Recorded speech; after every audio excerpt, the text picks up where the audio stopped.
I'm gonna do this transmission in English. It's been a few weeks since I speak or made this exercise in English. So I'm gonna do this one in English.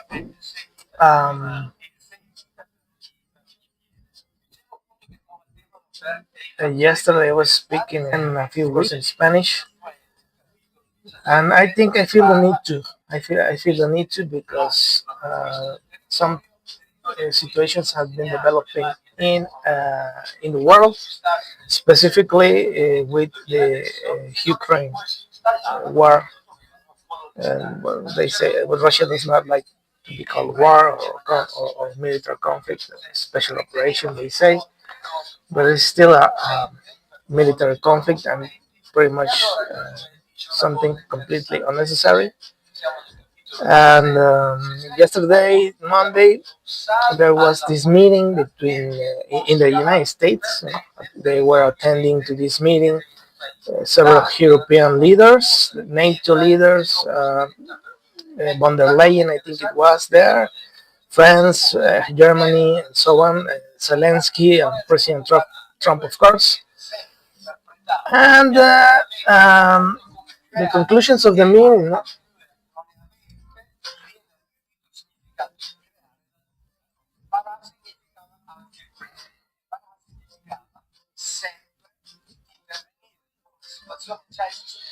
there were some few laughs here and there. We saw everyone just people talking about these subjects, about this problem, this conflict, this unnecessary conflict. I'm going to say it like that, completely unnecessary. It's very complicated for this part of the world, for Western civilization, to understand completely what happens in that part of the world, the Middle East and Asia, and of course China, Russia, and this conflict with Ukraine. The situation at hand is that there is this unnecessary conflict, this unnecessary killings, unnecessary people dying, young people dying, suffering, a country in problems, and yeah, all this situation is not the best. Many people around the world are exhausted of wars, conflicts, and bombings and killings, and people dying and people suffering. People around the world is completely exhausted. It's enough, man. We've been in conflicts and wars and constant conflict and war and going out from one war and entering another one in a short period of time. Invasions and all so far so on since to Second World War. We have a short period of peace, but then in the 60s there were some situations happening in Vietnam, and conflicts have been erupting around the world every once in a while. Some very small conflicts, some local conflicts, civil wars and stuff, and some other more international conflicts like we have seen with Russia and Ukraine. We see the tensions between Taiwan and China, the situation with Israel, which is out of control. Yesterday, it was reported that apparently they bombed energy facility in Yemen. So I don't know. But there has been a lot of tensions and conflict in this part of the world, in the Middle East. We have Syria, a church bomb. The Minister of Security of Syria bombed, and it's the same country, the country that is bombing this place. The same country bombed Syria, the same country is bombing Yemen, the same country pushed the United States to bomb a nuclear facility in Iran. And there's a lot of conflict in the Middle East. And yeah, effectively, people is tired of all these conflicts, not only in Ukraine and Russia, of course, in the Middle East. The Middle East, the tensions between Taiwan and China, of course, everyone is exhausted about all that nonsense. And what are the conclusions from yesterday? Well, yesterday there was this meeting.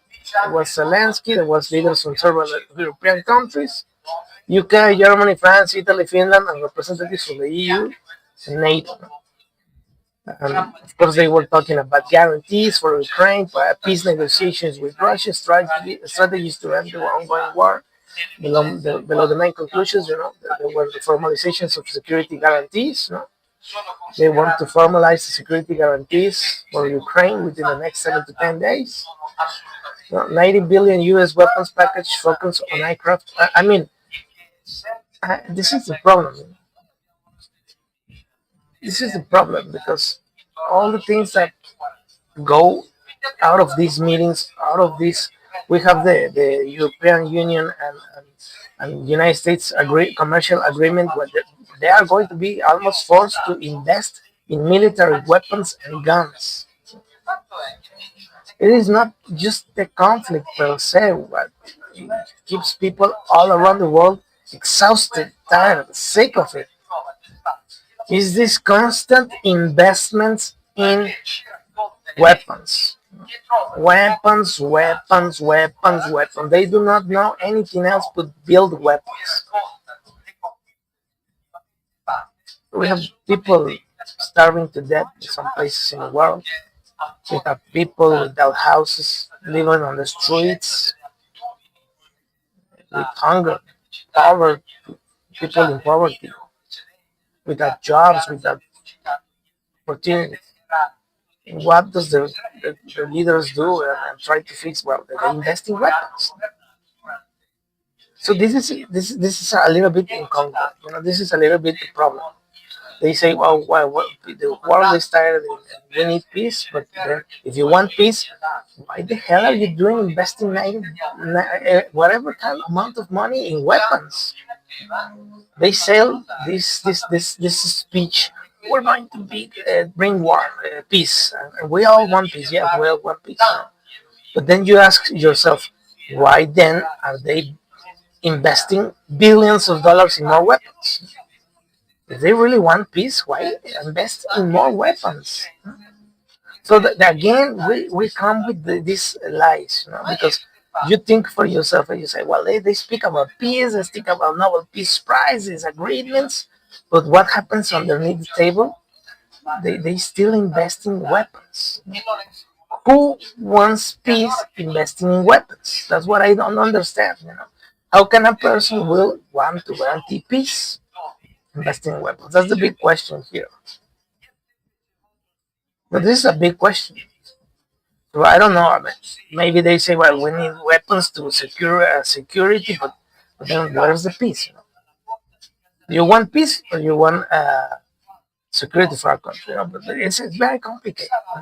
It's very complicated. So they're saying that apparently the internet is reporting that apparently emerged a coalition of willing 30 countries, including the European Union, etc., etc., etc., coordinate efforts, apparently the third future Russian aggression.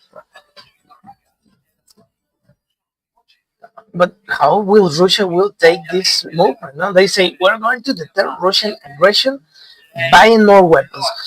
How does Russia is going to see this? How Russia is going to see when the enemy is building more weapons and deter Russia? They're going to only bring more conflicts. You see? So they say we're going to build more weapons, more guns. What is the normal reaction for anyone who sees the other guy buying more weapons?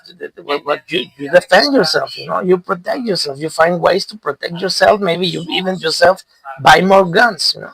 So that is the most stupid solution that I have ever heard. So we are in this vicious sick cycle carousel, right? Because we think, okay, we need to deter the enemy, and now they're into this loop where they have to buy more guns.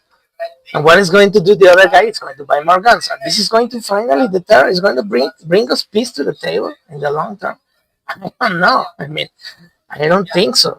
I really don't believe that buying more guns, investing in more military situations is going to really bring peace to the table in the long term. So. And the Russia response, well, they say that Russia is bombing against Ukraine, because Russia probably saw they're buying more guns, so they don't want peace. That's probably what Russia thought. You know, can you blame Russia bombing Ukraine again today after that meeting? Because he probably say, "Oh, they're investing in more guns. Obviously, they don't want peace." You know, and what's the next move from Russia that is reported today? Attack. You know, a Russian attack into Ukraine. So I mean, they're really trying to build peace by buying more guns. I mean, buying their way into peace with guns. I mean, it sounds insane, right? Sounds insane. And you see, they put Putin laughing because yeah, it's crazy, you know. Russia keeps bombing. It says here, right? Russia keeps bombing.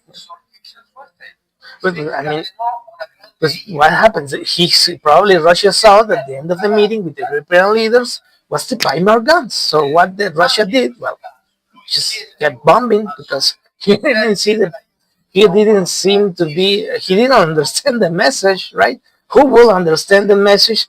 A guy that says that one piece and buys more guns, you know. I mean, do you really believe that really wants peace? I mean, the normal and natural response from the Russia was bombing, you know, because they probably say no, these guys is not one piece. They're buying more guns, so they're buying, investing in weapons.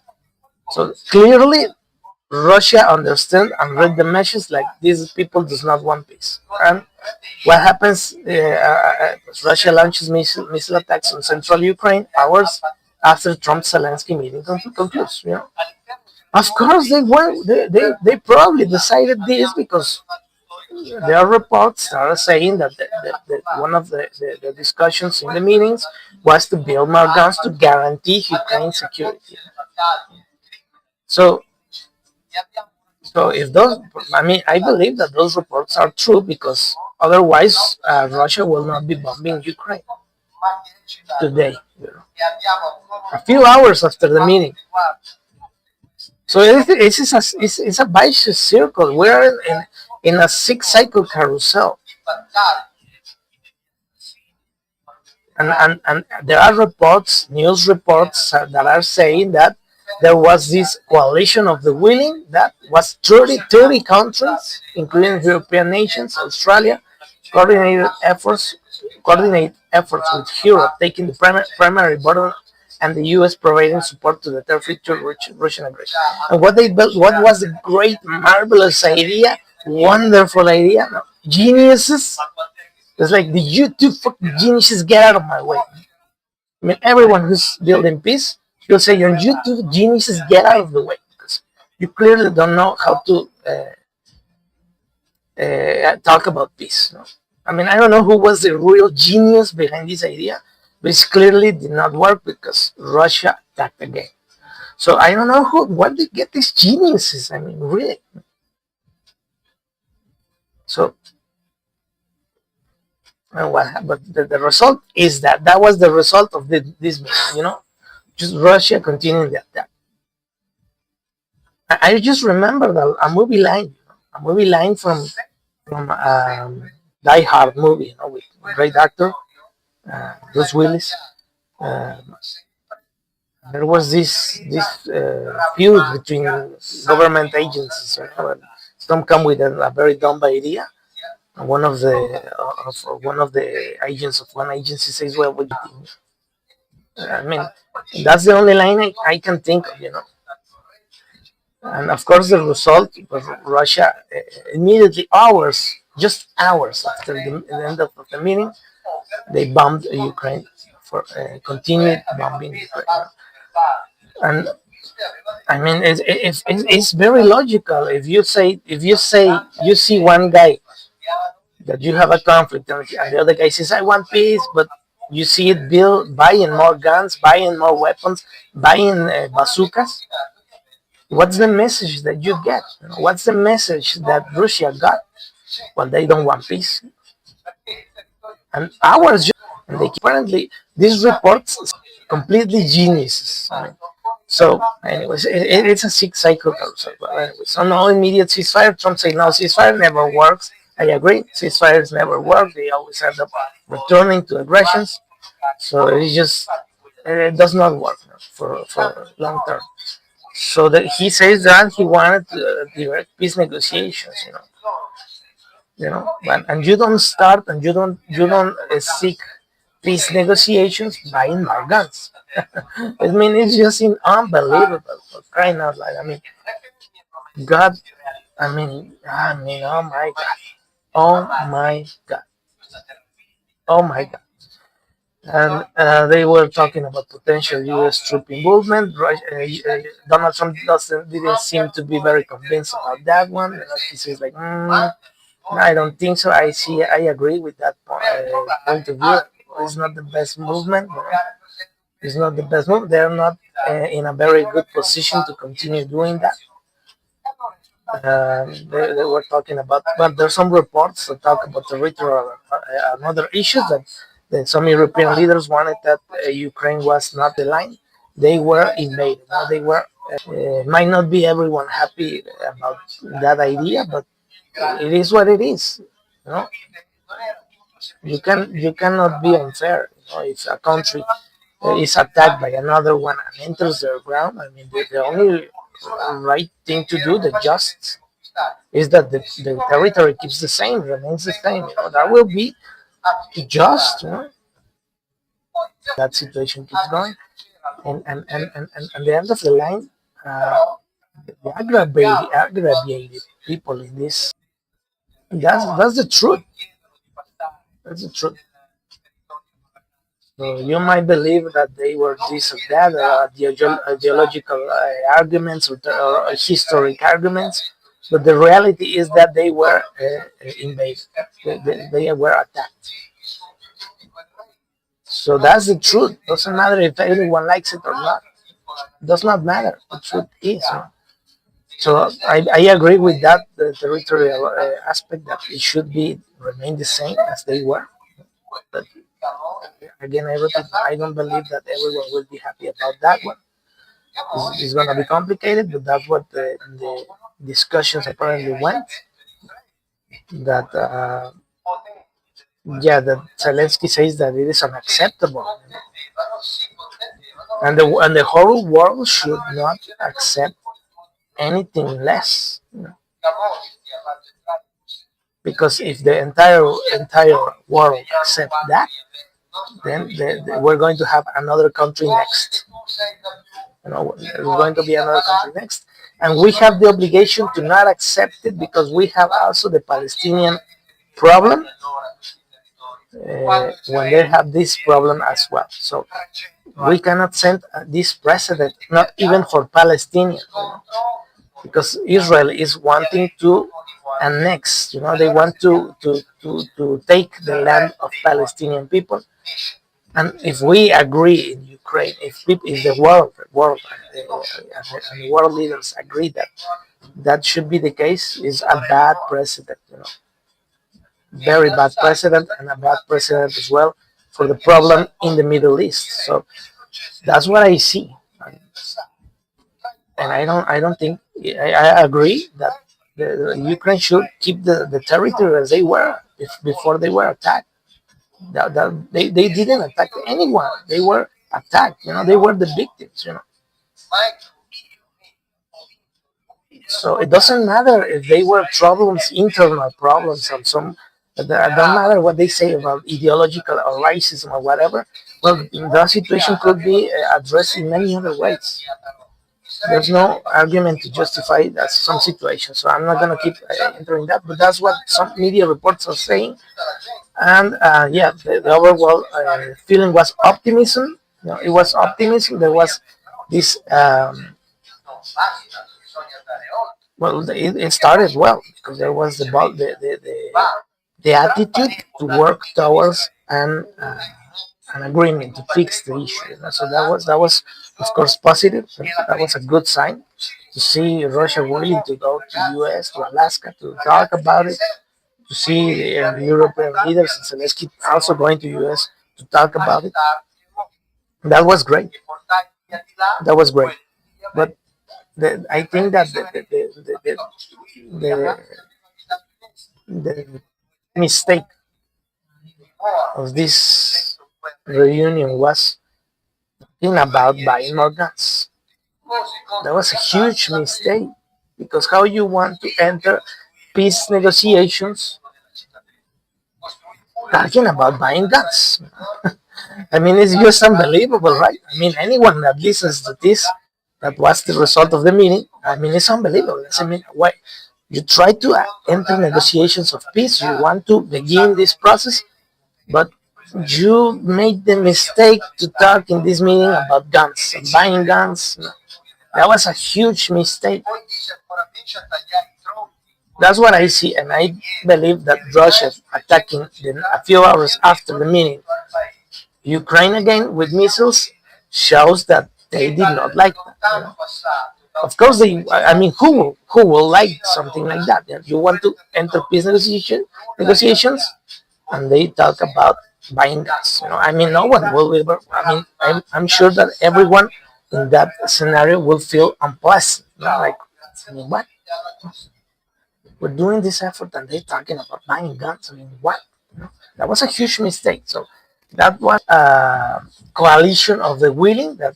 It is what is being reported in media.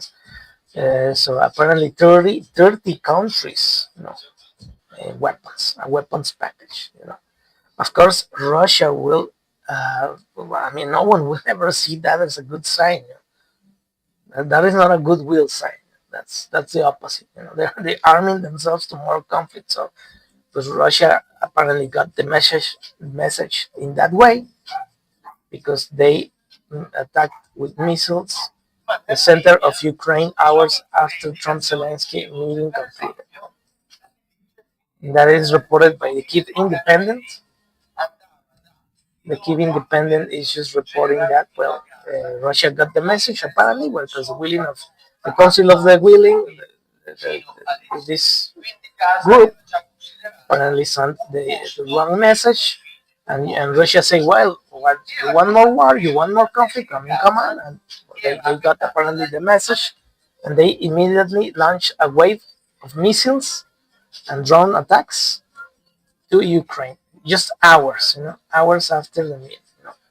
I mean, and it's a little bit understandable because you say, well, the other guys are talking about coming into peace agreements, and why they're talking about buying guns, a weapons package. I mean, do they really want peace buying a weapons package? I mean, and this is the natural response that I mean, everyone will ever expect something like this. It was a huge, huge mistake. Explosions were reported in the city of Kremenchuk as Russia launched ballistic missiles that struck the country's central region. Multiple ballistic missiles and dozens of drones were reported used in the attack.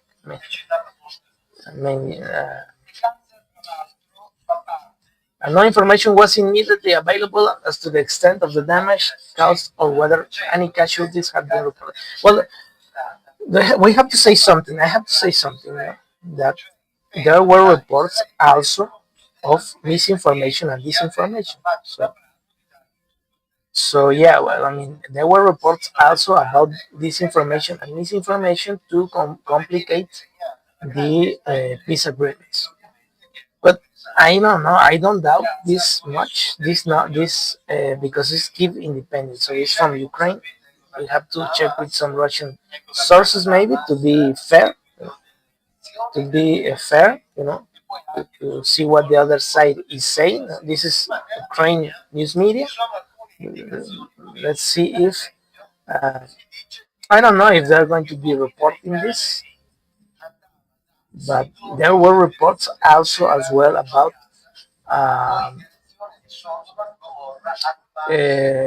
misinformation. So we might have to check this information out with maybe artificial intelligence might be helping me here.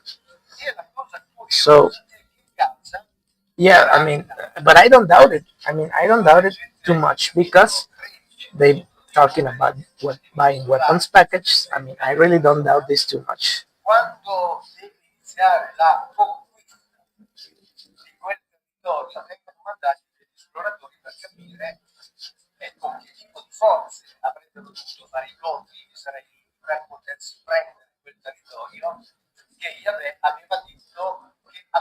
So I'm going to give it a very, very easy command to the artificial intelligence to see if it can find something mysterious or suspicious. And just to be fair, to prevent misinformation, disinformation, to prevent some lies to keep coming up. So that's going to be fair. I don't see in RT Spanish any mentions of this news.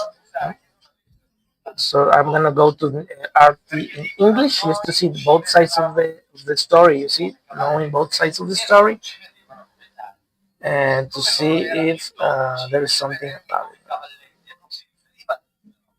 So let's. Well, I don't see any reports of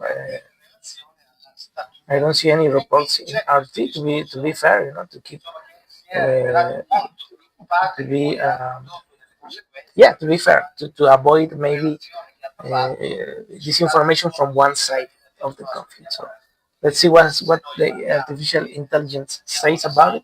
Let's see what the results are. In the meantime, I don't see any report of this attack, on RT, which is Russian news media. Yeah, I'm doing this because sometimes people say, but it's just Ukrainian information because it's pro-Ukrainian. And always with this sick mindset of, if you're not with me, you're against me, and if you don't think like myself, you are my enemy. If you don't do what I like, then you are the enemy. So just to avoid this sick mindset, this if you're not with me, you're against me mindset that is insane. Just to avoid that, I'm going to reflect both sides of the story. One Ukraine and the other one Russia. I don't see in Russia this information. That doesn't mean that this have not happened. This doesn't mean that the attack didn't happen. Just it means that Russia today did not report on it. The Kiev Independent is reporting this today, very early in the morning, so we have some differences there. So let's see if the artificial intelligence is investigating this report. So let's say that report initially was from Ukrainian media. It stated that no information was immediately available on the extent of damage casualties. So let's see official Ukrainian sources. This is Poltava Regional Governor Flip Prana confirmed the attack targeted energy infrastructure, including Ukraine's own operational oil refinery and gas transmission systems. He reported large-scale fires and power outages, affecting nearly 1,500 households in Kremenchuk and the surrounding Lubny district. So this is one authority from Ukraine confirming the attack. Similar details were echoed by Ukraine's energy ministry, noting damage to facilities but not deaths or injuries. Then Ukraine Air Force issued alerts for ballistic missile threats during the attack, confirming interception efforts but not specific casualty updates. The attack involved dozens of drones and multiple missiles, part of a broader wave hitting at least six oblasts. No official Ukrainian government sites have detailed statements on casualties for this specific incident. So, verification from official Russian sources, Russian Ministry of Defense, no direct statement on this Kremenchuk attack was found in recent briefings. However, Russia has generally claimed that strikes on Ukrainian energy infrastructure, like refineries, target facilities supplying fuel to Ukrainian military forces. In broader daily summaries, Russia reported inflicting losses on Ukrainian assets, but did not specify this event or mention civilian casualties. No acknowledgements of civilian damage or casualties from Russia officials. So Russia has been quiet about it. Reputable independent source is the Reuters, which is a decent, reported the attack caused fires at energy sites, blackouts, and damage to infrastructure, but not casualties. Describe it as Russia's response to recent diplomacy with Kremenchuk's major, stating it shows Putin does not want peace. So Reuters is a decent, reputable media source. It has sometimes very weirdly, but sometimes once in a while they do some a little bit questionable or lack of sources. They don't put very strong sources to their reports, but they most oftenly Generally, they keep good reports with good sources and they confirm sources before they publish. The Reuters is saying it happened. The New York Times noted the bombardment as a part of Russia's largest aerial assault in a month, targeting energy facilities. So again, the New York Times, more or less, so. Sometimes they do propaganda, sometimes more or less. BBC and AP, which are BBC from London, is a governmental news agency. AP, which is Associated Press, very respectable and reputable news sources, international. Similar coverage emphasized infrastructure damage and fires with no casualty reports. The attack was framed in the context of ongoing escalation despite peace talks. So I think we can say with very with good confidence that the attack did happen. There's too many reports. Other outlets, keep posts from Ukraine also talked about it. Summary findings, damage confirmed by all sources, significant to energy infrastructure, oil and gas facilities, causing fires, power outages, and etc. This matches Russia's stated aim of disrupting military logistics. Casualties, no death or injuries reported. So, context: this fits a pattern of Russian strikes on Ukrainian energy amid stalled peace efforts. Sources from both sides and independents show no discrepancies on the lack of casualties. Thought Ukraine highlights civilian impacts. So yeah, I think we can say with some confidence that the attack did happen. So it is not fake news. There's too much reputable news sources and official sources from Ukraine talking about this. It goes in line with Russia's objectives, to deter Ukraine military forces. So I think we have a very high percentage of confidence that the attack did happen. I show both sides of the conflict. I went to search for independent source media to reputable sources, so we can say with complete certainty, with a good certainty that it did happen. So this is the results, because they say this allegiance of 30 countries talking about weapons packages, billions of dollars of weapons package. I mean, I don't know where they get these geniuses. I don't know where do they get these geniuses. You go to initiating the discussions, the talks to reach the peace table, the peace agreement, and you start these reunions talking about buying weapons package. I mean, it's unbelievable. I mean, really unbelievable. I really don't believe it. I mean, when I saw the reports, I say, come on, they're going to be talking about weapon packages starting the peace negotiations. I don't buy it. I thought it was fake news. But when I saw the attack from Russia, I say, oh my God, this has to be true. Because Russia will, I don't think they will be able, will be attacking Ukraine a few hours after the meeting if they did not have good information about these weapon packages being a reality. So what did Russia saw? Well, Russia saw the other guys talking about buying guns instead of reach a peace agreement. It's insane. It is insane, but that's actually what happened in this meeting. I mean, I don't know what's going on. I mean, I really don't understand. I mean, it is unbelievable, to be honest. It is unbelievable, and I think Russia confirmed this from a good source of information, was continuing the attack because he didn't see. I mean, I think Russia didn't saw real intentions of talking about peace when the only thing that they were doing was making a coalition to buy more weapons packages. I mean, what message do you send to Russia with that genius idea? What was the message that Russia was going to read? Anyone will ever read, but those people does not want peace because instead of talking about deterring the conflict, they're talking about buying guns.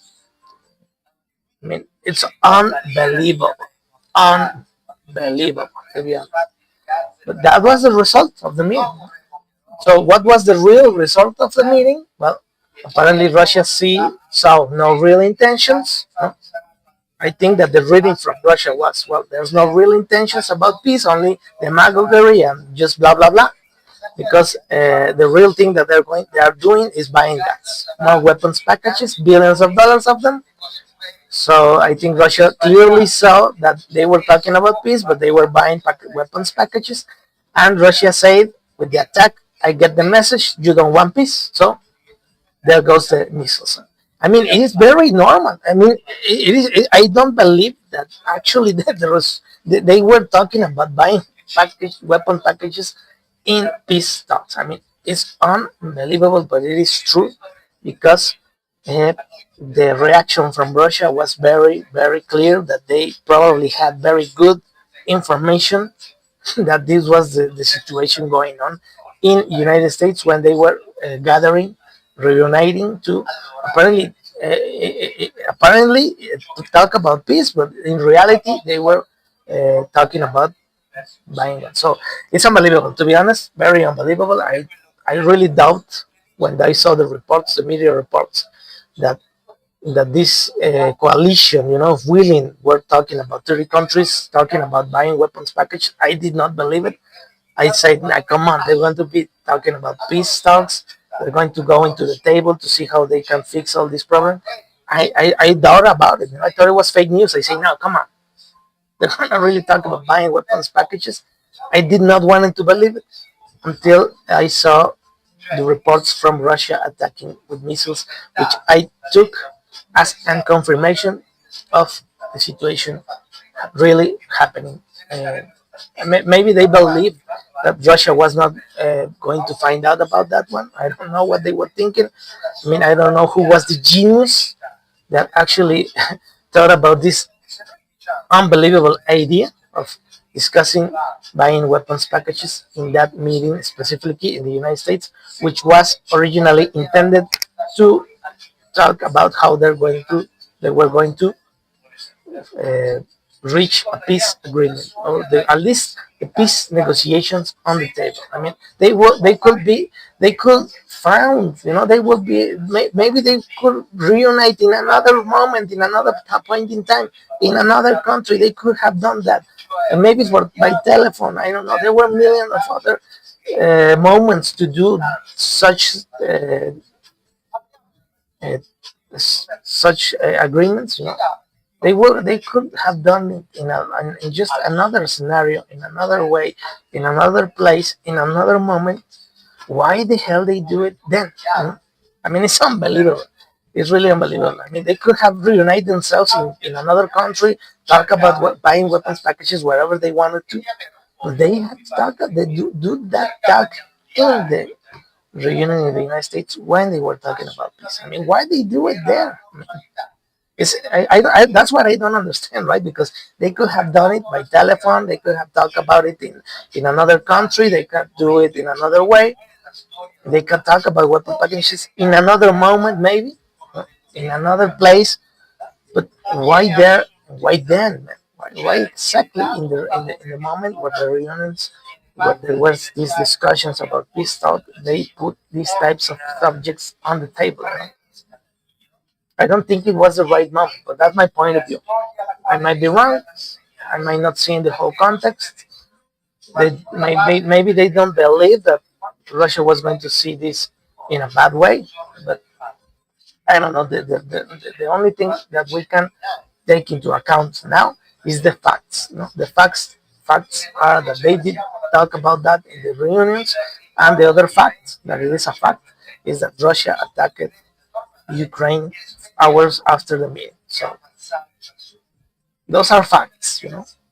Happens this situation, this talks about weapon packages, and the other fact is Russia attacked Ukraine. You can maybe mix the two of them, but I believe that there is some connection between them. There might be, because you don't find any other reason why Russia will uh, attack Ukraine. A few hours after. I think they got that message. They don't want peace. But that's my point of view. That's why how I interpret, or I analyze these situations. It might be another explanation, maybe. Maybe Russia never did want a peace. No, who knows? It could be many things, many things. But I do believe, in my point of view, that they were connected. I do believe it.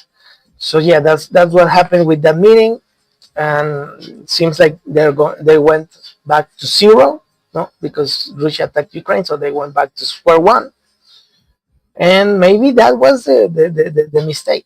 I think everything was good after that little mistake or big mistake, whatever you want to see it, and well, I think Russia reacted to that. I believe it. I don't know. I might be wrong, but I do believe that was what triggered Russia's reaction. So yeah, so I asked the artificial intelligence to give me this resume, no, these conclusions, and here says some conclusions about uh, this meeting. So yeah, I mean that goes that, no? There goes that goes there that goes there. No? I've heard one thing makes me feel confused. You know? I heard Donald Trump say something that got me really really confused, because he, in a moment of the reunion, said, oh well, they say that I'm a dictator. Who said that Donald Trump is a dictator? I was thinking about that. Well, Donald Trump said that someone thought that he was a dictator, and I was wondering who, right? Who will say that Donald Trump is a dictator? I mean, I was thinking about it very well. I mean, I don't know who he referred to.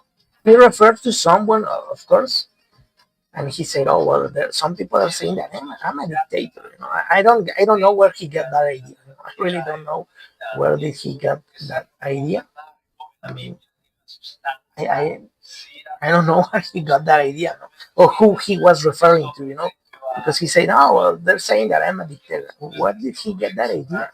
I mean, I think he should be very careful about what situations he listens to, because I have not heard anyone talking about Donald Trump being a dictator, not even in the leftist side of the United States political parties. I don't recall any left Democrat politician or movement talking about Donald Trump being a dictator. I have heard they saying that he's a king and they don't want kings. That was stupidity from some movements that they say they don't want kings and so forth, so on. And yeah, some of those situations that he mentioned I've heard, but the dictator one I have not heard of before. So well, I don't know where he might have heard that one. I would like to know, because I have not ever heard anyone in the United States, in the political world, talking about dictators in the United States. I have never ever heard that type of political attack in the U.S. I have heard it in Latin America a lot of times, Middle East a lot of times, but inside the U.S. ecosystem, political ecosystem, I have never ever ever heard talk about dictatorships or dictators. I don't recall anyone, to be honest. But well, that confuses me. Still got me confused. I don't know who say that. I don't know who say that. But he did mention that, when he was speaking about something, some situations about the ballots, about the electoral systems. It's crazy to get electoral ballots, to your house. I mean, it's insane, because everyone goes to a place to vote, and you get there the ballots. They give you in that moment the ballots after you identify yourself as a citizen. You show your ID, they give you the ballots, you go to vote, you put the ballots in the boxes. That's it. And I agree with Donald Trump that taking ballots to email ballots is insane. It is completely insane, that system. I mean, it is a trap. That's all I can say. It is a trap everywhere you want to see it, because who's going to guarantee that the actual people is voting? How do you know that there are no more people there voting in that address? And how do you know exactly who voted for what? I mean, it is insane, but apparently that's a problem in the U.S. I mean, it will be a big problem everywhere where it says that Russia keeps bombing, and I believe that Russia kept bombing because returning to the subject, I think of that error, that mistake that they made about talking about buying weapons packages in that meeting. They could have done it anywhere, in another moment in time, in another place. They could have done it anywhere. They chose to do it there, and that was a huge mistake. And I believe that's why probably Russia kept doing it. And yeah,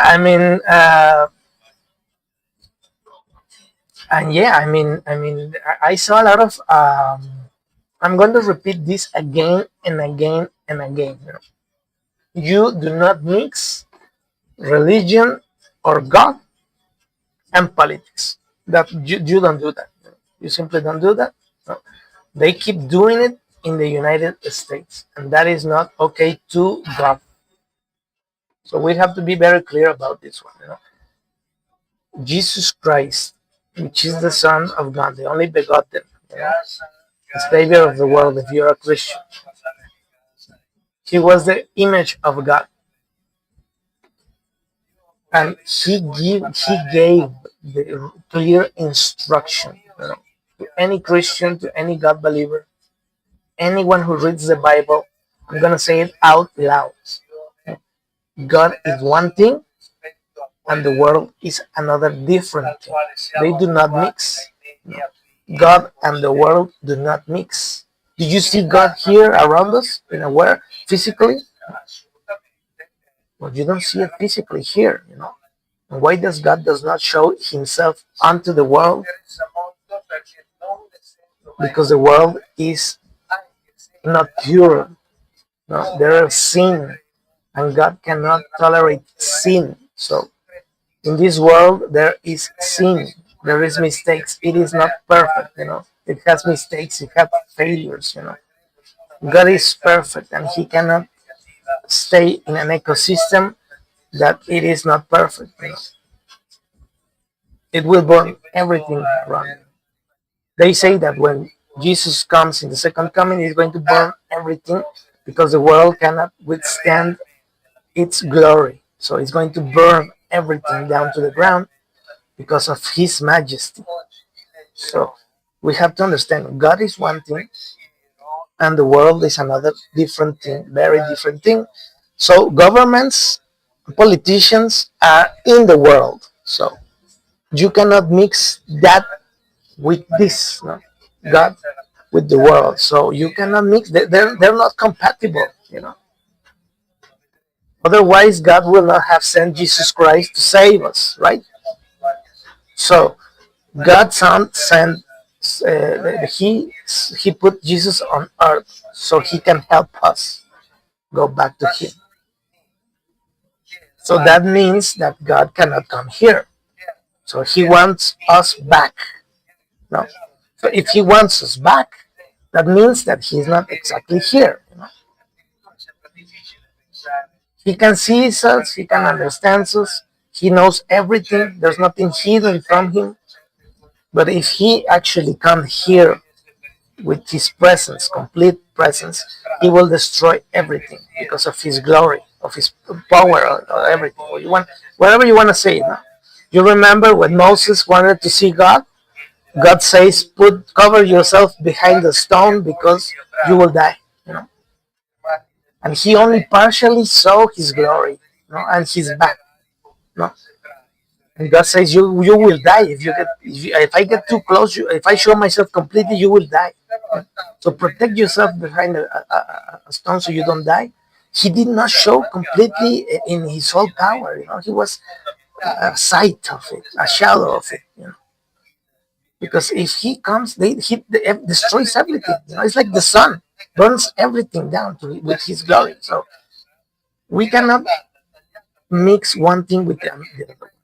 Governments and the world and politicians are in this box. This is one very lousy, awful box. And God is in another box, which is higher and more perfect, and unbelievably great, brilliant and great and perfect. So, what did Jesus, the representative of God on this planet, because Jesus Christ, He is the representative of God, the Father, in this planet only, right? In this creation. What did he say to us about God and the world and the governments? We need to listen what he says when the Pharisees wants to tempt him, and they want to give him a coin and say it is good to give taxes to the government. And Jesus Christ, well, show me the coin. Say Jesus, no? Who's that guy in the coin? Now, well, it's Caesar, the governor of Rome. And well, give that coin to the government. That coin belongs to the government. Give the coin, which belongs to the government, which belongs to that guy, and give the things of God to God. So clearly, Jesus Christ taught us you do not mix anything that has to do with any government and God. And that is by the very Jesus Christ Himself, its own words. And the only time He's going to rule again as a governor, Jesus Christ Himself, is when He returns in the second coming and He will rule the world. He Himself. No, He Himself. Not before. No. Before we have these kingdoms, governments, and whatever you want to call them, and these are mundane, these are corrupt, these are nothing to do with God. I think as a token of respect, if you consider a Christian as a token of respect to that being, that supreme being, you do not dare, as a governor, to mention with so with not I mean you don't talk lightly about God, being a governor or a king. You should be very cautious, very careful, because God does not like when they mix him with a corrupt government, a mundane institution. That is a teaching that gave us Jesus Christ. He was very clear about it. Very clear about it. So,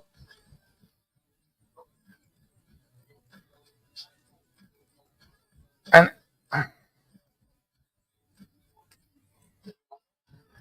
that's a teaching about of Jesus Christ.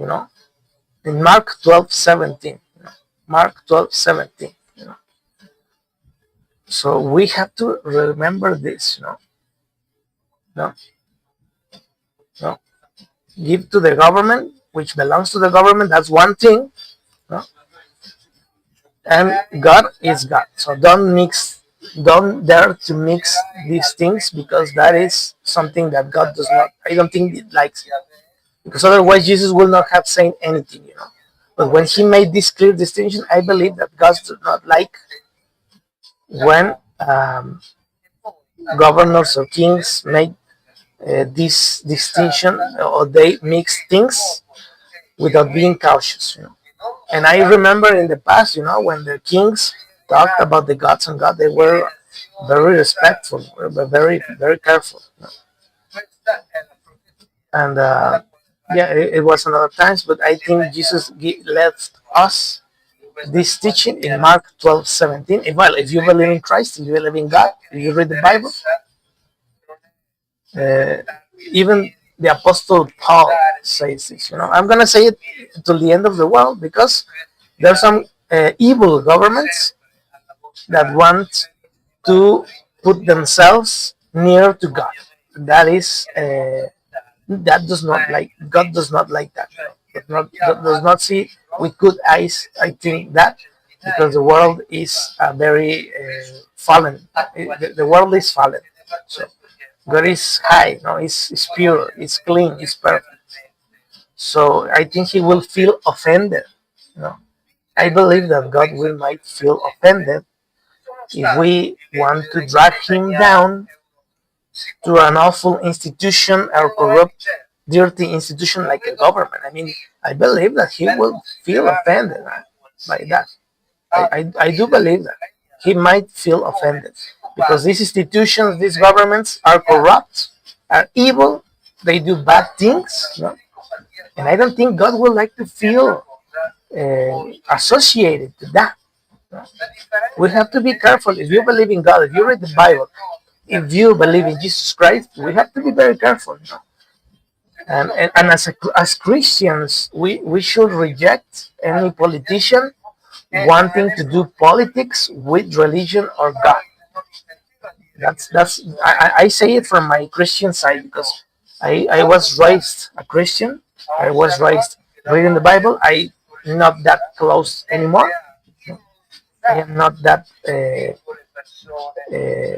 I'm not that close to religion or to a religious institution like before, but I respect that part, that point, those points, and I do believe that. I do believe that, and I mean it's fine if you believe personally in God, and of course there are going to be governments or kings that believe in God, and they they they are presidents and whatsoever, but they respect and they separate things. One is their personal life, personal beliefs, and another one is their government position. So, and I believe that God might feel offended. In that way, I don't see many presidents or governors or kings doing that, making that mistake. Many of them are very respectful. They don't dare to do that kind of distinctions. They don't dare to mix God and politics because I think they are very respectful, but some others not. Some others are just not that respectful, and they try to do politics with religion, which is not good, not okay. It is not good. It is not correct. Even the Apostle Paul taught us in First of Corinthians chapter 2, 12 to 13. He said, "What have we received is not the spirit of the world, but the spirit who is from God." So it's saying clear, it's doing a this distinction. It's saying one thing is one thing and the other thing is another thing. But I believe that there are some politicians that still make the mistake that wanting to do politics with religion, and I believe they're offending God. They might be offending God in a bad way, a very bad way. And says here, so that we might understand, says Apostle Paul, so we might understand what God has freely given us. This is what we speak, not in words taught us by human wisdom, but in words taught by the Spirit, explaining spiritual realities with Spirit taught words. So he's saying, well, no, don't mix, don't get confused, don't confuse yourselves. The things of God are different, very different from the world. Very different. But it's very clear, in the scriptures, they make this distinction very clearly. So when you hear politicians wanting to drag God into politics or wanting to do politics, to win campaigns, I think there might be offending God, to be honest. That is my Christian side of me, which I was raised, excuse me, I was raised reading the Bible. Well, I don't read it that much anymore, but I believe that they might be uh, disrespecting God, by trying to play politics with religion and with the Bible. That's my point of view, very personal point of view. I find it distasteful, like, well, they might see it as a strategy for politics, but I find it as the Christian side of me, the Christian part of me, the God believer part of me, find it distasteful. Find it distasteful. I mean, he might have his personal points of view, but in a position as a president, I believe is not the best place to express the situations because it's like playing with fire, like playing with fire. So trying to use these narratives to play politics with religious people is a mistake. And as Christians, as God believers, we should reject those politicians. We should say no to your manipulation, no to your manipulation, no to mixing politics and God. They do not mix.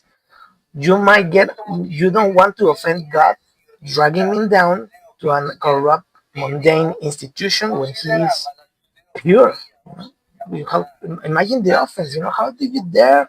God is going to say, how do you dare? Thinking that has something to do with any country, politics, or not the institution. Because God rarely talks about institution. He talks about people. You know. God talks about people, and he refers only to people. He did not refers to as institutions. When God says the church, he doesn't mean an institution. He means the people that believes in him, that reunites to talk about him. He does not necessarily speaks about institutions. So that's my point of view. I still see this manipulation going on from the United States. And why do I oppose it? People will say, well, what's the problem? If it is a Christian nation, just watch what Israel is doing. Just watch what Israel is doing with the Bible. You will understand why we should oppose. If we read the Bible, if we read the Bible, if we respect the Bible, we should reject any politician, any prime minister wanting to use the Bible to do its evil ideas, to justify his evil doings. And they try to do it. And I see this coming from Israel and the United States. Other people might do it in other countries, maybe, but it is different. It is a different system. It is not a democracy. I'm talking about democracies, right? Where we vote and we live in the Western world. We should be very cautious about it. Of course, there are other countries in the Middle East that they believe in some scriptures, and they have them very well integrated into their lives. I respect that. But they do not believe in democracies. Well, they might not be democracies. They have other systems of governance, and you respect that. But in democracies, in countries where we have democracies, where we're going to vote, we have presidents, we have this system. We should be very careful, about this situation, and of course respect other countries which maybe not they don't have democracies. They are more ancient systems. You respect that. They have the way of view, the way to see life, and everyone respects that.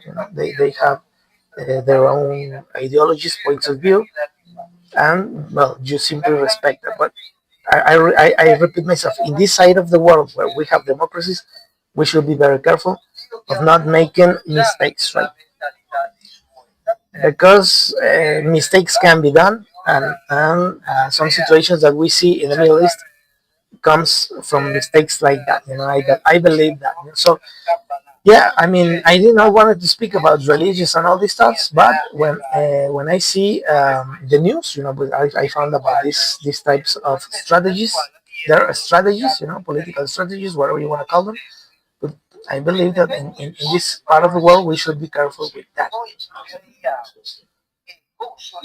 We should be careful with that. So this is what is reporting in the Drudge report. I don't trust that much the Drudge report anymore because he went AWOL. The owner of this news aggregator sold himself. No, he sold he sold the web page, the page and the name of the Drudge report, and he just took the money and went away. So this news aggregator is not. I don't trust it anymore because the guy behind it sold the page, and now some other people is running this site. So I don't trust anymore which says, because of course it is not the same guy which I used to saw leading and having these news reports here. So I haven't saying that. Well, this is what the news report is saying. It's a little bit more leftist. That what happened with this Dutch report, it was very Republican report. It was a right wing report.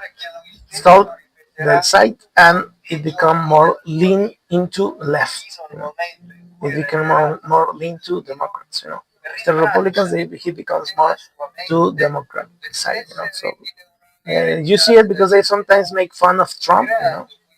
You see because this guy, the judge report who run at the site before he sold it, it was pro Trump, it was pro Republican, and now it's pro Democrats. You see, and they mock Trump, like say Trump wanted Putin as best friend, so now they transformed this one into mock Republicans. So I still see it because I have not this toxic mindset that if you don't think like I do, you are my enemy.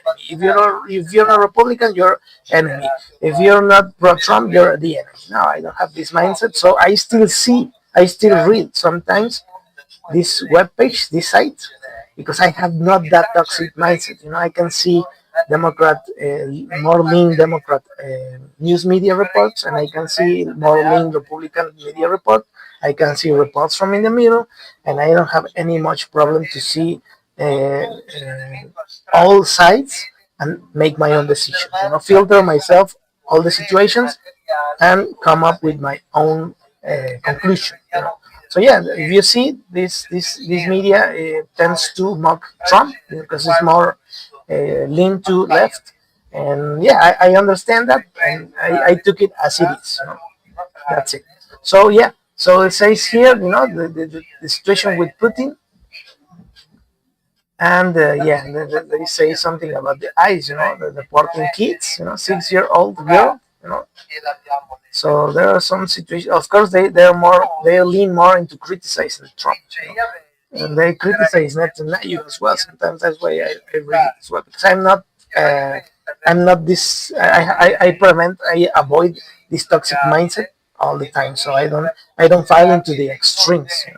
I'm more centered. So it says here, Netanyahu, as Netanyahu expands Gaza war, some reservists grow more disillusioned. And yeah, I mean, I said once this,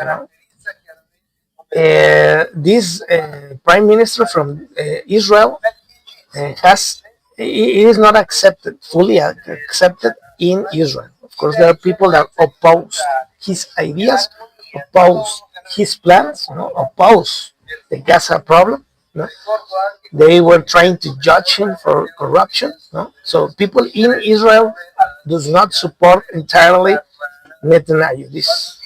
I sometimes call him like some type of antichrist.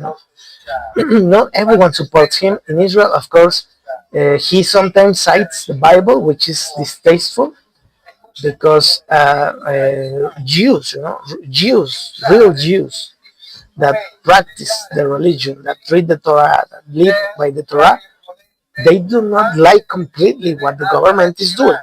You have to understand that they do not like all the situation, all the things that the government is doing. They do not accept them. They do not support them. They criticize them. So that's a very important situation that everyone should understand. So shortly after October 7th attack, when they say that he has his own plans, say now some voice disillusionment with political leaders, sending them back into battle. You say even the people in the army does not want to go to this place. You say as the military prepares to take control of Gaza City to the enclave's biggest urban center. So they do not like this. I mean, no one likes this. Not even the guys that are being sent there. I mean, of course, they are the ones that probably hates this situation. It's awful. Everywhere you want to see it is awful. Everywhere, awful, awful, awful. So, according to a study conducted by Agam Labs at Hebrew University, which measured sentiment about the new campaign among more than 300 people serving in the current war, 25.7% of reservists say their motivation has decreased significantly compared with the start of the campaign. Yeah, they're exhausted as well. Another 10% say their motivation slightly decreased. Asked to describe their feelings about the campaign, the biggest group, 47% of respondents, expressed negative emotions towards the government and its handling of the war and hostage negotiations. So they do not like it. I mean, who will ever like that? I mean, I don't know. I mean, it's awful. It's very awful. See, in March, before the latest offensive was announced, the Israeli news outlet Inet reported that the amount of reservists reported for duty was 30% below the number requested by military commanders. No? So this guy, Prime Minister, vowed to destroy Hamas. I mean, it's ugly. No? How did they say that? No? after it attacked Israel on October 7, 2023, in the bloodiest single day for years since the Holocaust. No? But the war dragged up, with Hamas still putting up a fight and Israel is condemning their prime minister for failing to reach a deal with the militant group to win the release of hostages despite many mediation efforts. This war is entirely political, so it's awful. It's awful. Reservists were among dozens of Israelis who took part in the nationwide strike on Sunday, one of the biggest protests in support of families of hostages, calling for Netanyahu to reach an agreement with Hamas to end the war and release the remaining captives. Yeah, I mean, everyone is tired. Everyone. So one of those angry protesters was Ronnie Sehabi, a reservist pilot who stopped serving out of principle after more than 200 days of service when the last ceasefire fell through. He said that when reservists were enlisted, they did everything required without saying a word. But then, but then the questions such as where is this going, right, started to pop up, he recalled. Reservists accused the government, the most far-right administration in Israel history, of perpetuating the war for political reasons. So I think everyone is just exhausted. They say this war is entirely political. It has no goal except to keep Benjamin Netanyahu as prime minister, he told Reuters. He said he's willing to do everything necessary to sacrifice the hostages, fallen soldiers, dead citizens, to do what he needs so that he and his wife will stay in power. It's the tragedy of the state of Israel, and it's the reality. It is the reality. So as for comment about the disenchantment voiced by some reservists, the Israeli military said it sees great importance in the reserve service and each case of absence is examined. So yeah, everyone is exhausted about this war. It's awful. It's ugly. It is insane. It has no goal. No, I mean, where is it going? Like they say, in this challenging security reality, the contribution of the reservists is essential to the success of missions and to maintaining the security of the country itself. The Prime Minister's office was not immediately available for. They never are available for comment. They said Netanyahu has so far resisted calls to establish a state inquiry in which he could be implicated into the security failures of the October 7th attack. He has said such an investigation should not be launched as long as the war is still underway. Some of his far-right coalition partners have threatened to bring down the government should the war end without meeting all its stated goals. When Israel called up 360,000 reservists after the October 7th attack, the largest such compulsory mobilization since the 1973 Yom Kippur War, it received an enthusiastic response. The mood among some reservists appears different now. It says some guy, it will not be a part of a system that knows that it will kill the hostages. I'm just not prepared to take that, and I really fear that to the point where it keeps me up at night. One combat medic told Reuters. He asked not to be identified as he was not authorized to speak. According to Israel Channel 12, the military plans to call up 250,000 reservists for the Gaza City offensive. Israel has lost 898 soldiers and thousands have been wounded in the Gaza war, the country's longest conflict since the 1948 war that accompanied its creation. Its military response to the Hamas attack has killed over 61,000 people in Gaza, including many children, according to Gaza health authorities. Lack of vision, says. Military service is mandatory in Israel, a small nation of fewer than 10 million people, but it relies heavily on reservists in times of crisis. Reserve duty is technically mandatory through penalties of probation, often depend on the willingness of the direct commander to enforce punishment. Reuters interviewed 10 Israeli reservists for this story. Like many other reservists, Special Forces Sergeant Major A. Kelker concluded that Israel's military and political leadership has failed to formulate a sound day after plan for the war. There's a lack of vision both in the political and the senior military leadership, a real lack of vision, he said, but added that shouldn't amount to refusing to serve. This guy, Netanyahu, is the king of not making decisions like a treading water, he says. Reservist Brigadier General Roy Alcavetz told Reuters that the military and Israel Chief of Staff Eyal Samir had transitioned to using the reservists in a measured way because Samir understood the hardship for reservists and had put much of the hard work on soldiers in military service. He's doing in a logical way. Alcavetz said the reservists will come. So yeah, I mean, people is tired. Everyone around the world, everyone are tired about this, you know? And yeah, I mean, everyone is tired about this. I think everyone around the world is tired about this, and yeah, I think that even the Israelis reservists from this country are completely exhausted because they don't see clarity, you know. So yeah, that's what happens in Israel. And just to finish here, I'm going to read in English, of course, the trainings, no, from Mexico, the Mexico trainings. Julio Cesar Chavez Jr. in trainings because he was sent to a prison in the United States. You know. He entered, he was uh, in a maximum security federal prison in Sonora, Hermosillo, Mexico. So apparently he got into prison. So that's what this why this guy is on the news and trending in Mexico because he was deported from the U.S. and delivered into Mexican territory, and he entered prison, maximum federal prison of Hermosillo. So yeah, he's in prison now.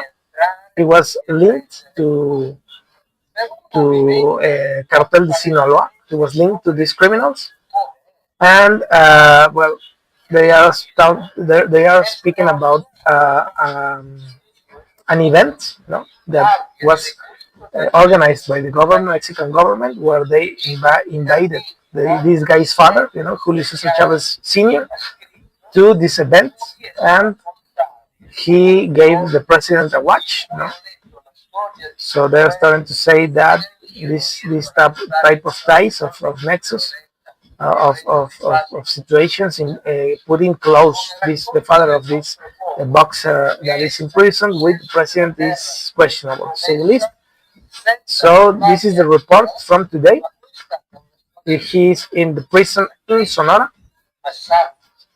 and yeah, I mean it's awful to see that corruption and criminal cartels reach even sports. You know, even boxing, it is not completely safe from criminals.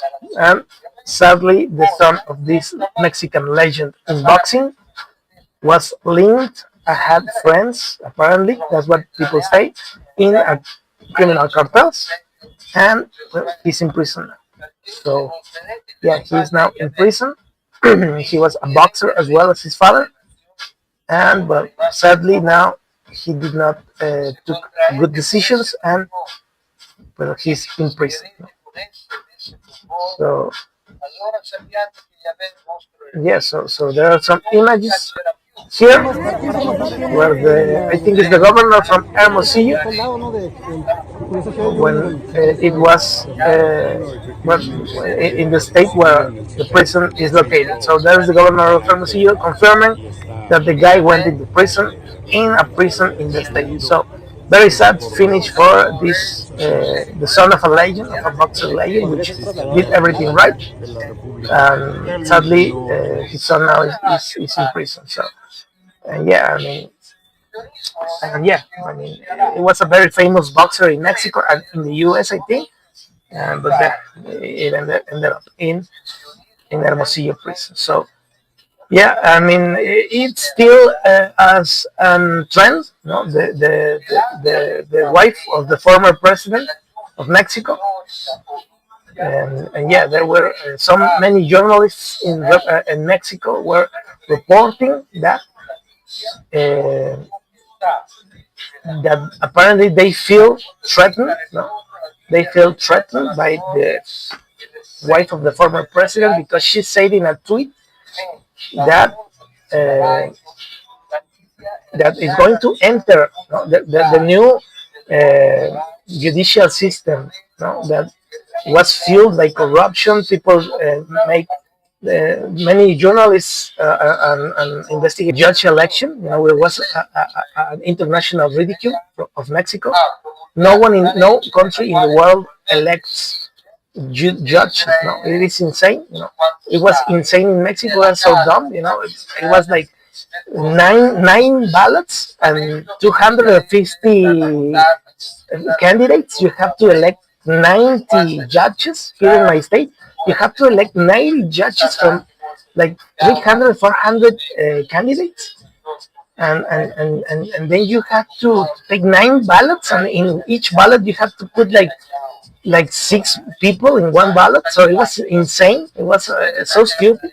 It was an international ridicule. I mean, the international ridicule of Mexico electing judges, ridicule in every way.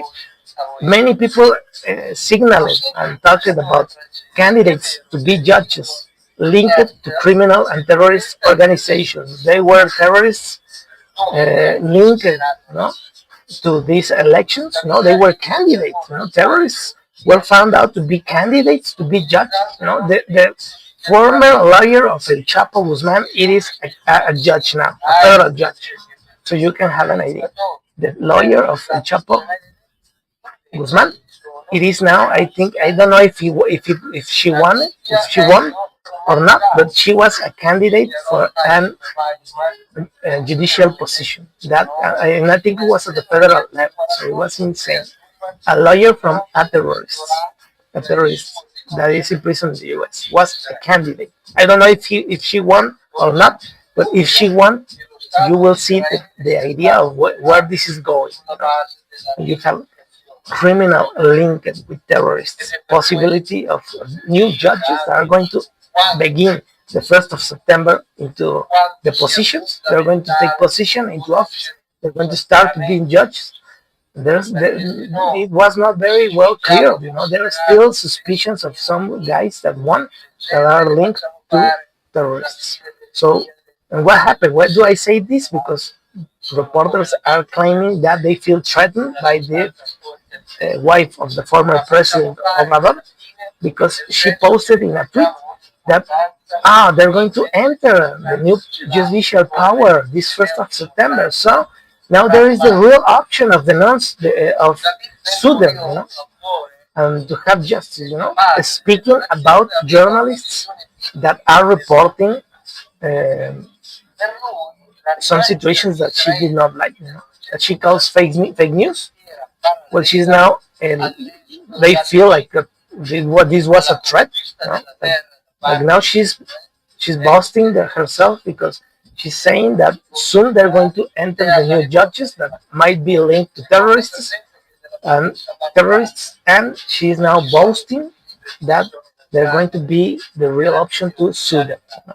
Because it is now completely. It is not independent judicial power. It is completely destroyed. You know? So many journalists are reporting this as a threat, you know. And she even said like a little message, you know. She put it here, a little message, and she put the document, you know, when she talks about this former president, which no one likes, you know, saying that no, he was the best president in the world, and she's talking about how Mexico is so beautiful and so great, but she lives in Spain. That's a little detail, right? She's talking about this. Oh, the former president was beautiful, was the best in the universe, you know, was the greatest president of Mexico in the world, and Mexico is a great country that is going to blossom like a first world country. Is going to leave behind China and the United States because it's going to be greater, you know. But there is one little thing, you know. She loves a lot Mexico, and she talks about Mexico very beautifully, but she lives in Spain. So she despises Mexico going to live to Spain, but somehow she believes that it is so wonderful and beautiful Mexico. And if it is so wonderful and beautiful, why is she going to live to Spain? Because she's writing this letter from Spain. So that level of ridiculousness is what we see in Mexican politics. Yeah, I mean, of course, she's mad. You know? She is mad, and she's putting these threats out there because they recently, many journalists in Mexico reported that one of the former president's son, well, he had two sons.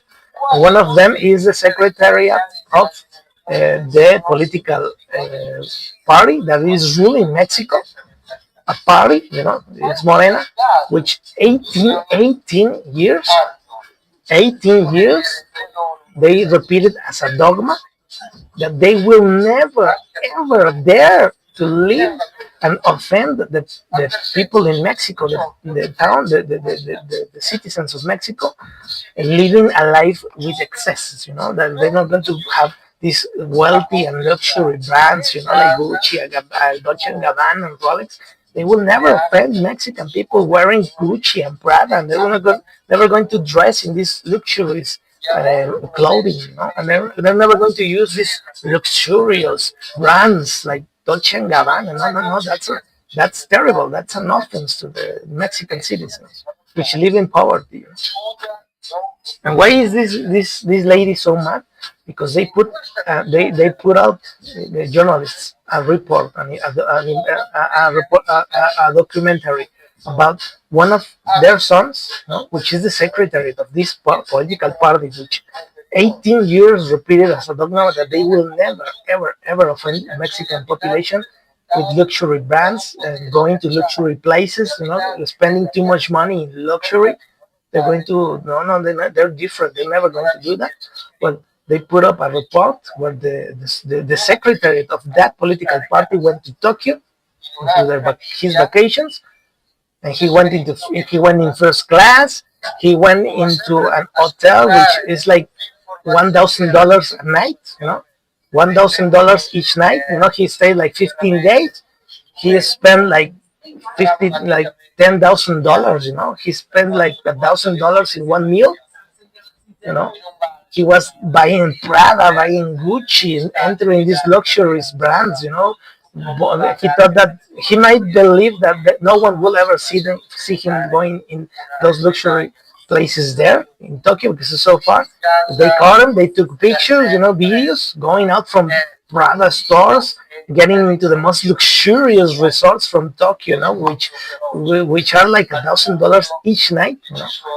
Like, I mean, I think it was like 5,000. No, like, yeah, like something like $5,000 one dinner, in a luxurious restaurant, with his personal chef, and first class, and all these luxuries, And it is the secretariat of the political party that for 18 years was repeating again and again and again to the people that voted for this, that are even militants, are part of the political party, that support the political party for 18 years. 18 years, 18 years. They were repeating as a dogma that they will never, ever, ever do that. They were going to travel in commercial planes. They're going to live in a small house. They're going to have their own lunch to the Congress. The Senate is going to take their lunch to Congress because they don't want to spend money. They don't want to live in luxury because that was an offense. That was what the other political parties did, and it was an offense to the Mexican people. And what did they call them doing? Well, it was on a luxurious vacations in Tokyo with these luxurious hotels, luxury brands, Prada, Gucci, and $5,000 meals. And that's why this lady is so pissed, and even almost threatening, people who dares talk about this, saying, well, in September is going to enter the new judicial power, which might have even terrorists in there, as judges. And now we're going to sue everyone who dares to speak about this. That's what the people in Mexico is reporting. They feel like they're talking about this as a threat. And they're denouncing publicly. That's why this lady is in trendings. Because everyone is talking about it. Yeah, they're talking about why she loves so much Mexico and what the hell is she doing in Spain, right? If she loves Mexico and it is a beautiful country, great country, what is she doing in Spain, right? If it's so beautiful, it is beautiful indeed. It is great. It has so many beautiful things, of course, culture, architecture, archaeology, There's some food. There are many beautiful things, music, dances, and so forth. So there are many beautiful things, Mexico indeed. But people is say, well, if you love so much Mexico, what are you doing in Spain, right? If you say that it is so beautiful and you believe that, what are you doing in Spain? What are you doing writing letters in Spain? If you say that your husband picks the country and as a president he gave every power to Mexico and it was a great country again, what are you doing in Spain? Why are you leaving? Why do you leave there? If you really believe that, why do you leave? That's what people is starting to question to this lady. And I understand. I do not understand what was her. That what makes her, which make her. I don't understand what was her. She's mad about. I don't understand why she's so mad about. Because she wrote this letter, she put these messages about this judicial power that is going to end, which is linked with terrorists and terrorist judges. The possibility. I don't know if she won, but it was the lawyer of El Chapo Guzman was as a candidate for this judicial power, and now they are boasting that it's going to begin and start in the 1st of September, and they're going to be able to sue. Why don't she sue them now, right? Why does she needs to wait to the new judicial power? You see, so many people is just talking and talk. I agree in one thing with what she said. In one thing, I agree totally in one thing, and that's that the personal life of people is personal. So I still do not understand why she is mad. If someone talked about her personal life, I will agree. No one should be speaking about her personal life. I will totally agree and support that. If someone talked about her personal life, her family life, I will agree on her and support that. No one should be talking about personal life of her or her family. But she has family members that are public figures. They they are linked to political parties, so they are public figures. Since they work in a place where you have public money, you have money from taxes, which is money of the people.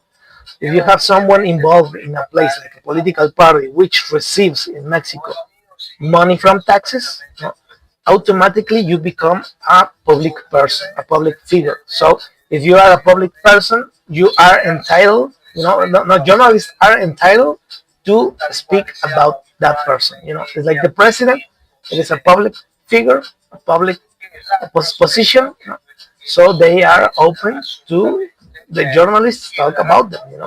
That's part of the job. The same with political party leaders, right? This guy is the second position. There's a political party president, and he is the second in charge because he's the secretariat. So it is a public figure, right? It's in politics. So they are public figures. So if the investigation and the report of the vacations of this guy Andy, that went to Tokyo, take vacations and luxury and so far so on, well, it's a public figure. If they were talking about a person that has nothing to do with politics, you will understand and you will agree that people that are not into politics or into public positions and government official positions or them also for so on, they have private life. No one should be talking about them. That you understand that and you support. But this is not the case, right? And the only thing that might have got her mad was that they exposed one of the president, his husband's sons, the ex-president, which is the secretariat of a political party which rules Mexico, is Morena, taking luxurious vacations when one of the biggest principles, like a dogma, they were repeating it 18 years, 20 years, no? More than 20 years repeating like a dogma, that they will never, ever, ever, ever dare to uh, to use money to buy a luxurious thing, to wear luxurious brands, like Gucci, Prada. And what do you see them doing? Well, they fly in first class because 18, 20 years they were repeating as a dogma that they were going to fly in commercial planes, in tourist class. What happened after? Well, you see them traveling them in first class, luxurious sites, luxurious brands.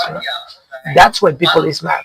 That's why people are mad because they promised for 20 years that they will never ever do that, and they did it. So when the report, when the documentary, when the investigation came out from journalists, well, it was exploded in Mexico, the media, because everyone was saying, like, "Oh man, they were talking about so much that they will never ever do that," and they did. So, yeah, I mean, yeah, that's why in Mexico many people is talking about this. If they haven't not been telling this thing, if they will never ever promise or never ever sell as a political principle, that they will never ever live luxuriously, probably no one will ever say anything, because they never promised anything, they never talked about anything.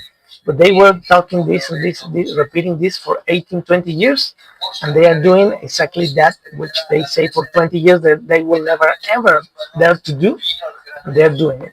That's why people is writing like this in Mexico.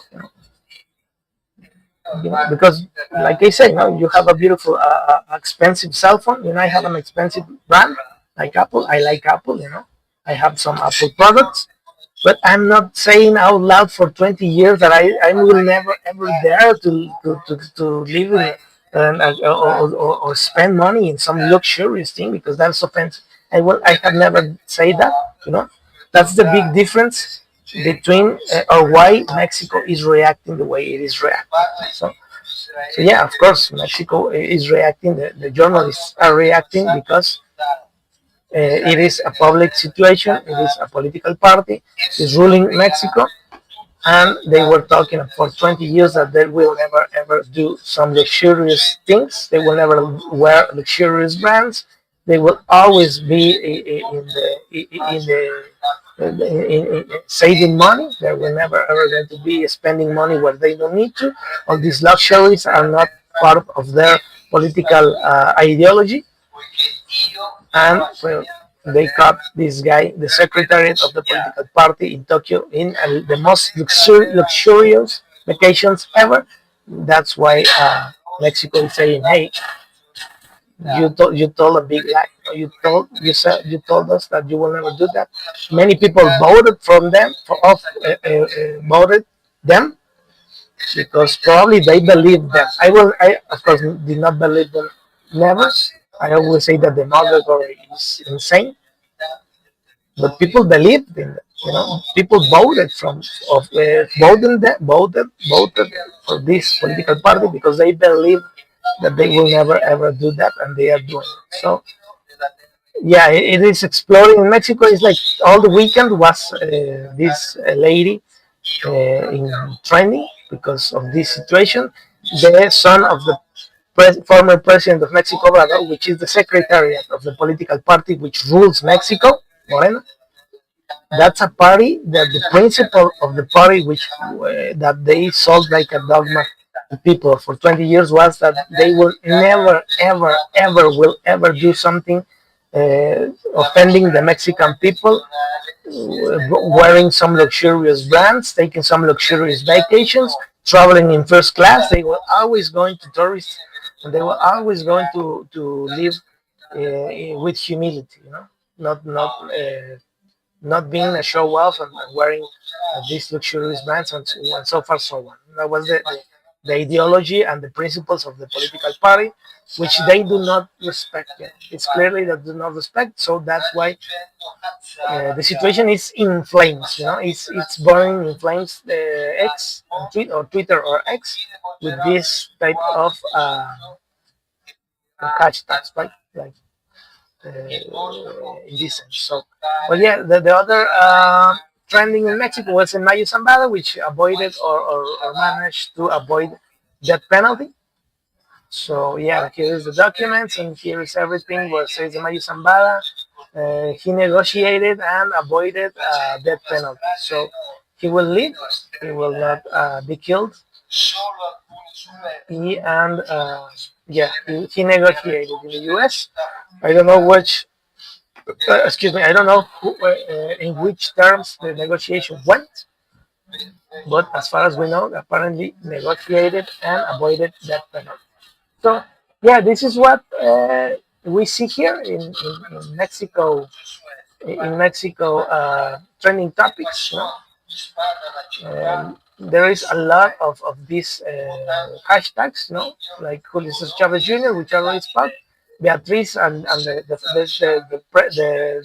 wife of the former president of Mexico, Obrador, because she's threatening journalists, and the situation with one of the former president's son, Andy, Lopez, which is Secretariat of Political Party in ruling government Mexico, Morena, which has as its core principles, the core principles from the political party Morena are never, ever, ever do luxurious things because that is an offense, that is an offense, well, not an offense, that is an, um, how do you say in English? Let me just, because an offense is like, um,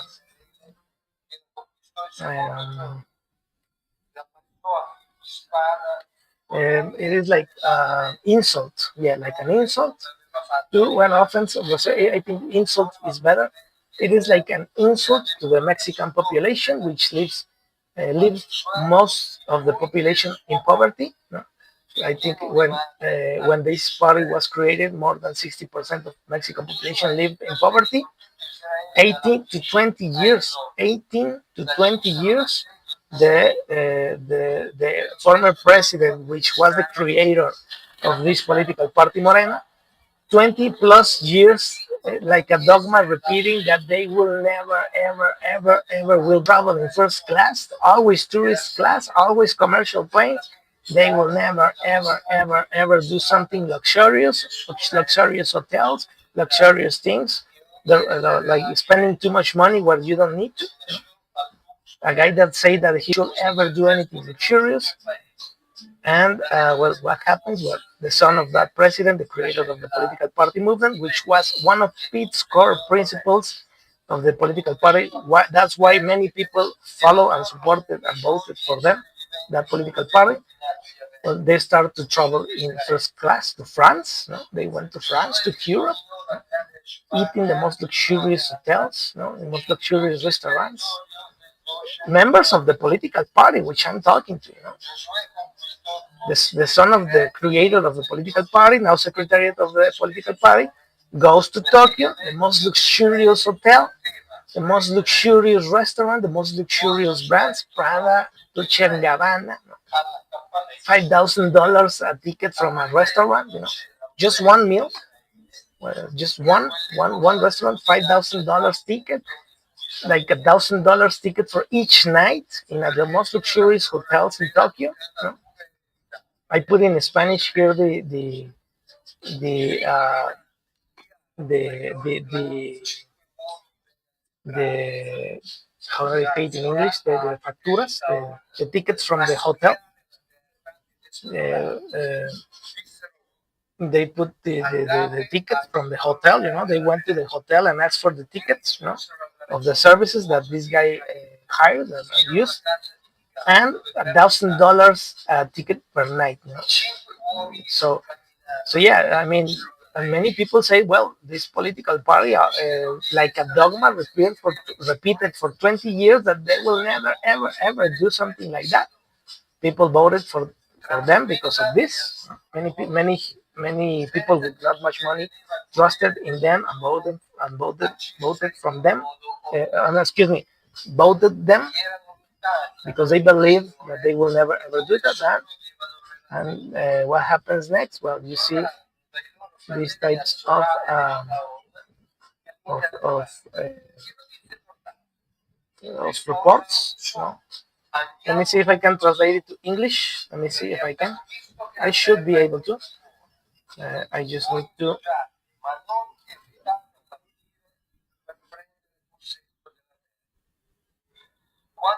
And yeah, I mean,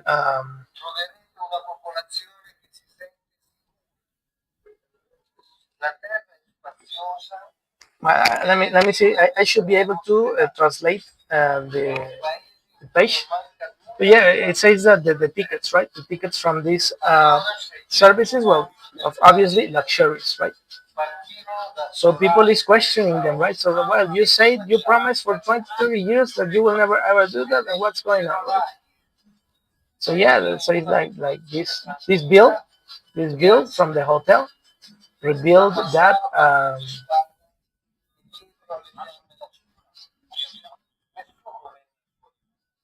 Let me see if I can change the settings from this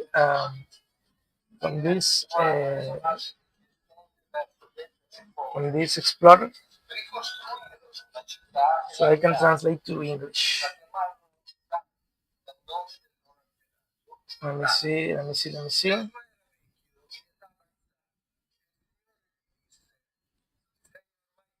Let me see. Let me see. I should be able to do it. I just need to add.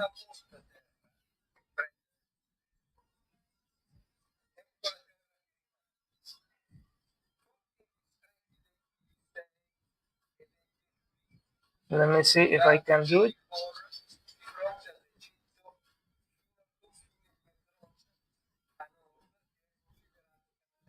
Let me see if I should be able to do it. I'm gonna try it. There we go. So yeah. So the bill or the invoice, right? The invoice reveals luxuries, right? So hidden luxuries, right?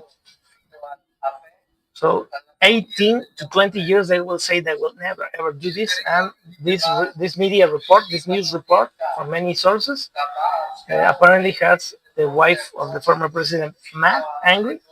And say invoice reveals hidden luxuries of Andy Lopez Beltran in Tokyo. So this is the son of the former president who preached the fair average hid expenses such as dinner more than 47,000 pesos, Mexican pesos in one hotel restaurant. You see, so the son of the former president, known as Andy, staying in a room 3245 Sakura Tokyo Hotel, considered one of the three best hotels in Japan. Two invoices for this news media revealed the luxuries that Andy Lopez Beltran hid when he released a letter to deny that he had paid 22,000 Mexican pesos for each night. 22,000 Mexican pesos are like $1,000, $1,200, something like that. Like 1,000 and something dollars, no? More than $1,000 a night, each night. So this is why Mexico is exploding in anger. The receipts in the position of this media reveal that the current secretary of the organization in Moreno did not lie about the price of the room he occupied for 2 weeks, but hid other expenses such as dinner of more than 47,000 Mexican pesos in one of the hotel's restaurants. So that's a lot of money. 40,000 pesos are, well, that's a lot of money for one dinner. That is like 40,000 pesos are like $2,000, something like $3,000, between 2,000 and $3,000. Yeah, between 2,000 and $3,000 each dinner, one dinner. The cost of that dinner exceeds the entire weekly salary that the secretaries of the Morena Executive Committee had in 2023, which was less than the one dinner. So the salary bi-weekly of the secretaries of that party in 2023 was less than one dinner in this luxurious hotel, no? Which was, instead of 47,000 pieces, was 43,957 Mexican pesos. The comparison with the current salary of Andy Lopez Beltran cannot be made since Morena has not updated its transparent obligations. So corrupt, they don't want to show its expenses. They hide them. And to an express question from Aristide Ignaticius on this point, the Secretary of Communication, Camila Martinez, did not give an answer. So they asked, the media asked, tell me the new salaries from this guy. They did not want to say anything. The Somtos billing with the invoices of the Kura Tokyo Hotel, it can be credited that Andy Lopez Beltran spent 1,405,530 yen during his 14-day stay in the city of Tokyo, Japan, a figure equivalent to 170,067 Mexican pesos, which is like 10,000, more than $10,000. more than $10,000. According to the documents, the overnight accommodations package, including breakfast, that cost 60,500 yen, equivalent to 7,630 Mexican pesos. This figure is very similar to the 7,500 pesos that Andy Beltran acknowledged having disbursed in a letter qualification. So the guy only said that he spent 7,500 pesos. No? He only said that he spent 7,500 pesos, and the real quantity was 170,007 pesos, Mexican pesos. Right? So yeah, he only acknowledged, like this says, 7,500 when each was close to 170,067 Mexicans. That was the level of the lie. No? The level of the lie. He only acknowledged 7,000, and in reality was 170,000. 170,000. So yeah, this is the images from the hotel, right? They say what the son of the former president did not mention were his other expenses, including a meal of more than 47,000 pesos, which can now be known thanks to the invoices that break down each of the services and their individual costs. The document generated by the hotel reception was delivered to this media outlet by a person who prefers not to be quoted. The Okura Tokyo is a gigantic complex that mixes traditional and contemporary luxury in the center of the Japanese capital with 508 luxury rooms, large gardens, restaurants, and bars, according to its official pages. The Lost in Tokyo, Morena, secretary of organization, spent 14 days in the place, resting from his exhausting days working in Mexico, according to his own saying. She checked into the hotel on July 15, 2025, and left on July 29, according to documents verified by the media. The first bill covers July 15 to 21, 63,000 Mexican pesos. In addition to accommodation, there are room service charges, fitness package, four minibar, and laundry services. No, so like a king. No? The second bill covers from July 22 to 28, 11 questions. It's alarming. It is alarming. Yeah, I mean, yeah, when saying the lost property for recovery, blah, blah, blah. And these other charges, second invoice is the 4/7 of the seven restaurant bars, blah, blah, blah, consumption, blah, blah, blah. No? And this, and he even said this, he did not mention or report in the letter all these expenses.